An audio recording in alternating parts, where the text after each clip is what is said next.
Welcome students, I am Reshma, representing Department of Computer Application, Don Bosco College, Kottayam.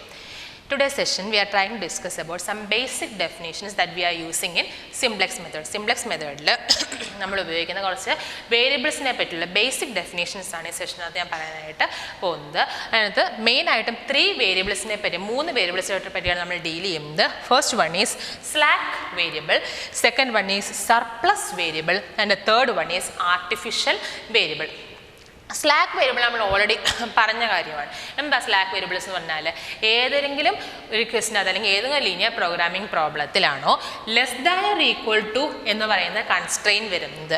അപ്പോൾ ആ less than or equal to എന്ന് പറയുന്ന കൺസ്ട്രെയിനകത്ത് ഈ റിലേഷൻഷിപ്പിൽ less than or equal to എന്ന് പറയുന്ന റിലേഷൻഷിപ്പിനെ എന്താക്കി മാറ്റാൻ ഇക്വാളിറ്റി ആക്കി മാറ്റാൻ വേണ്ടിയിട്ട് ലെഫ്റ്റ് ഹാൻഡ് സൈഡിൽ ആഡ് ചെയ്യപ്പെടുന്ന വേരിയബിളാണ് എന്തെന്ന് പറയുന്നത് സ്ലാക്ക് വേരിയബിൾ എന്ന് പറയുന്നത്. എന്നോട് പറയാം, നമ്മളുടെ കൺസ്ട്രെയിൻസിൽ relationship constraints relationship less than or equal to ആണെങ്കിൽ ആ less than or equal to എന്ന് പറയുന്ന ആ റിലേഷനെ എന്താക്കി മാറ്റാൻ ഇക്വാളിറ്റി ആയിട്ട് കൺവേർട്ട് ചെയ്യാം. In order to convert the inequality less than or equal to inequality we have to add a variable on the LHS of the constrain.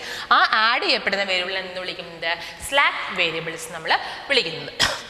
So the next one is surplus variable. Surplus variable എന്ന് പറയുന്നത് നേരെ opposite. അതായത് നമ്മളുടെ constraints ഇത്രയും നേരം നമ്മൾ ക്വസ്റ്റ്യൻസിനകത്തല്ല നമ്മൾ പഠിച്ച കൺസ്ട്രെയിൻസിൻ്റെ പ്രത്യേകം എല്ലാ കൺസ്ട്രെയിൻസും എന്തായിരുന്നു less than or equal to constraints ആയിരുന്നു. Less than or equal relationship മാത്രം ഒബേ ചെയ്യുന്ന കൺസ്ട്രെയിൻസ് ആയിരുന്നു ഉണ്ടായിരുന്നത്. At the same time greater than or equal to അല്ലെങ്കിൽ ഈക്വൽ ടു ഇക്വാലിറ്റി റിലേഷൻ അല്ലെങ്കിൽ greater than or equal relation ഇവിടെ വരാം കൺസ്ട്രെയിൻസിനകത്ത് ഇൻക്ലൂഡ് ചെയ്യുക. That is greater than or equal to or the relation equality. ഇവയിൽ ഏത് റിലേഷൻസ് വേണമെങ്കിലും ഇവിടെ വരാം കൺസ്ട്രെയിൻസിനകത്ത് നമുക്ക് ഇൻക്ലൂഡ് ചെയ്യപ്പെടാം. സോ നമ്മളുടെ ഇൻക്ലൂഡ് ചെയ്യപ്പെടുന്ന നമ്മുടെ കൺസ്ട്രെയിൻ എന്ന് പറയുന്നത് greater than or equal to constraint ആണെങ്കിൽ നമ്മളുടെ constraint greater than or equal to constraint ആണെങ്കിൽ ആ കൺസ്ട്രെയിനെ എന്താക്കി മാറ്റണം, ആ ഇനീക്വാളിറ്റിയെ ഇക്വാളിറ്റി ആക്കി മാറ്റാൻ വേണ്ടി നമ്മൾ ഉപയോഗിക്കുന്ന വേരിയബിളാണ് എന്ത് surplus variable. That is surplus variable is that variable that get subtracted from the LHS of the constraint in order to convert the inequality into equality. അതായത് നമ്മുടെ കൺസ്ട്രെയിൻ ഒരു ഇനീക്വാളിറ്റി ആയി greater than or equal to എന്ന് പറയുന്നത് ഈ inequality കൺസ്ട്രെയിനെ equality constrain ആക്കി മാറ്റാൻ വേണ്ടി നമ്മുടെ കൺസ്ട്രെയിൻ്റെ ലെഫ്റ്റ് ഹാൻഡ് സൈഡിൽ നിന്നും സബ്ട്രാക്ട് ചെയ്യപ്പെടുന്ന വേരിയബിളാണ് എന്ന് പറയുന്നത് സർപ്ലസ് വേരിയബിൾ എന്ന് പറയുന്നത്. സ്ലാക്ക് വേരിയബിളിന് പ്രത്യേകം എന്തായിരുന്നു, സ്ലാക്ക് വേരിയബിളിനെ സംബന്ധിച്ച് സ്ലാക്ക് വേരിയബിൾസ് എന്ത് ചെയ്യായിരുന്നു left hand side of the കൺസ്ട്രെയിനോട് കൂടെ ആഡ് ചെയ്യപ്പെടുകയായിരുന്നു. Same time surplus variables get subtracted from the LHS of the constraint. അങ്ങനെ ഒരു സബ്ട്രാക്ഷൻ പ്രൊസീജിയർ അവിടെ നടക്കുമ്പോൾ ആ സബ്ട്രാക്ഷൻ പ്രോസസ് നടക്കുമ്പോഴത്തേക്കും അവിടെ നമ്മൾ എന്തെഴുതുമ്പോൾ നമ്മൾ ശരിക്കും പ്രോബ്ലം ചെയ്യുന്നത് നമ്മൾ ആദ്യം ഈ ഇനീക്വാളിറ്റി ഇക്വാളിറ്റി ആയിട്ട് കൺവേർട്ട് ചെയ്ത് ഈ പ്രോബ്ലം എന്ത് ചെയ്യും റീറൈറ്റ് ചെയ്യും. എന്നിട്ട് എന്തിന് കറസ്പോണ്ടിങ് ആയിട്ടുള്ള മെട്രിക്സ് നമ്മൾ എഴുതും അല്ലേ. അങ്ങനെ നമ്മൾ മെട്രിക്സ് നമ്മൾ കൺസ്ട്രക്ട് ചെയ്യുമ്പോൾ ആ മെട്രിക്സ് നമ്മൾ എങ്ങനെ ബേസിക് വേരിയബിൾസിനെ കാൽക്കുലേറ്റ് ചെയ്യും, ആ ബേസിക് വേരിയബിൾസ് കണ്ടുപിടിക്കാൻ ഐഡൻറ്റിഫൈ ചെയ്യുന്നത് എങ്ങനെയാണ്, ഈ ഏത് ആ കോഎഫിഷ്യൻ മെട്രിക്സിനകത്ത് ഏത് കോളത്തിന് കറസ്പോണ്ടിങ് ആയിട്ടാണോ ഒരു വാല്യൂ മാത്രം 1ഉം ബാക്കി എല്ലാ വാല്യൂസും 0യും വരുന്നത്. ഒരു വാല്യൂ 1 -1 അല്ല 1ഉം ബാക്കി എല്ലാ വാല്യൂസും 0 വരുന്നത്. അങ്ങനെയുള്ള കോളത്തിന് കറസ്പോണ്ടിങ് ആയിട്ടുള്ള വേരിയബിൾസിനാണ് നമ്മൾ എടുക്കുന്നത് ബേസിക് വേരിയബിൾസ് ആണ് എടുക്കുന്നത്. അപ്പോൾ നമ്മൾ സർപ്ലസ് വേരിയബിൾ ആണ് നമ്മൾ കൺസ്ട്രെയിനകത്ത് ഇൻക്ലൂഡ് ചെയ്യപ്പെടുന്നതെങ്കിൽ അവിടെ അങ്ങനെയുള്ള ബേസിക് വേരിയബിൾസ് ഉണ്ടാകാനുള്ള പോസിബിലിറ്റി അവിടെ ഇല്ല.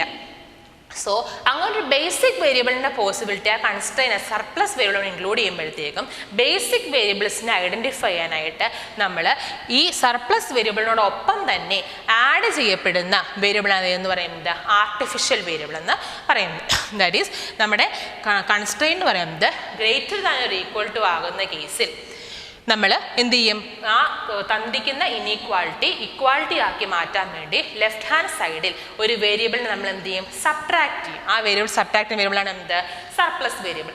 ആ സബ്ട്രാക്ഷൻ പ്രോസസ്സിനെ ടാലി ഔട്ട് ചെയ്യാനായിട്ട് നമ്മൾ എന്ത് ചെയ്യും ഒരു വേരിയബിളിന് നമ്മൾ എന്താണ് എക്സ്ട്രാ ആ സൈഡിൽ left hand side of the constrain നമ്മൾ ആഡ് ചെയ്യണം. ആ ആഡ് ചെയ്യേണ്ട വേരിയബിൾ നമ്മൾ എന്ത് വിളിക്കുന്നത് ആർട്ടിഫിഷ്യൽ വേരിയബിൾ എന്ന് വിളിക്കുന്നത്. ഇത് ഗ്രേറ്റർ ദാൻ ഓർ ഈക്വൽ ടുവിൻ്റെ കേസിലും അതുപോലെ തന്നെ ഇക്വാളിറ്റിയുടെ കേസിലും എന്ത് തന്നെയാണ് ഈ ആർട്ടിഫിഷ്യൽ വേരിയബിളിൻ്റെ പ്രസൻസ് നമുക്ക് കാണാൻ സാധിക്കും. സോ എന്താ സർപ്ലസ് വേരിയബിൾ? ഒരു ഇനീക്വാളിറ്റി അല്ലെങ്കിൽ ഗ്രേറ്റർ ദാൻ ഈക്വൽ ടു എന്നൊരു ഇനീക്വാളിറ്റിയോ അല്ലെങ്കിൽ ഇക്വാളിറ്റിയോ വരും പ്രസൻസ് വരുമ്പോഴത്തേക്കും അവിടെ എന്ത് വരണം? ഗ്രേറ്റർ ദാൻ ഈക്വൽ ടു ആണെങ്കിൽ അവിടെ എന്ത് വരണം? ലെഫ്റ്റ് ഹാൻഡ് സൈഡിൽ നമ്മളുടെ ഒരു വേരിയബിളിനെ എന്ത് ചെയ്യണം? സബ്ട്രാക്ട് ചെയ്യണം. ആ സബ്ട്രാക്ട് ചെയ്യുന്ന വേരിയബിൾ എന്തായിട്ട് വരും? സർപ്ലസ് വേരിയബിൾ എന്ന് നമ്മൾ പറയും. In order to convert inequality into equality. അപ്പോൾ ആ സബ്ട്രാക്ട് ചെയ്യുന്നതിൻ്റെ കൂട്ടത്തിൽ എന്തും കൂടെ ആഡ് ചെയ്യണം നമ്മൾ ആ വേരിയബിൾ, ആ കൺസ്ട്രെയിനകത്ത് ആർട്ടിഫിഷ്യൽ വേരിയബിളിനെ കൂടെ നമ്മൾ എന്ത് ചെയ്യണം? ആഡ് ചെയ്യണം. അപ്പോൾ ആ വേരിയബിൾ എന്ത് വിളിക്കും? നമ്മൾ ആർട്ടിഫിഷ്യൽ വേരിയബിൾസ് നമ്മൾ വിളിക്കുന്നത്.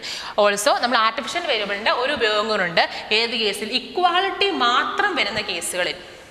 ഇക്വാളിറ്റി മാത്രം നമ്മുടെ കൺസ്ട്രെയിൻ ഓൾറെഡി ഇക്വാളിറ്റി തന്നെയാണെങ്കിൽ ഇക്വാളിറ്റി മാത്രം വരുന്ന കേസുകളിലും അവിടെ നമ്മൾ വേറെ സ്ലാക്ക് വേരിയബിൾസിനോ സർപ്ലസ് വേരിയബിൾസിനോ നമ്മൾ എന്ത് ചെയ്യത്തില്ല?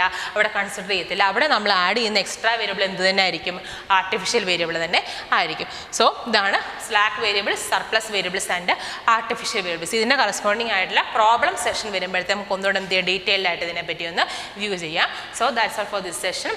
ഈ 3 ഡെഫിനേഷൻസും കറസ്പോണ്ടിങ് ആയിട്ട് ഞാൻ പറഞ്ഞനുസരിച്ച് ലെക്ചർ നോട്ട്സ് നിങ്ങൾ പ്രിപ്പയർ ചെയ്തിട്ട് എനിക്ക് എന്ത് ചെയ്യുക? വാട്സപ്പ് ചെയ്യുക. അതാണ് ഇപ്രാവശ്യത്തെ ഹോം അസൈൻമെൻറ്റ്. Thank you.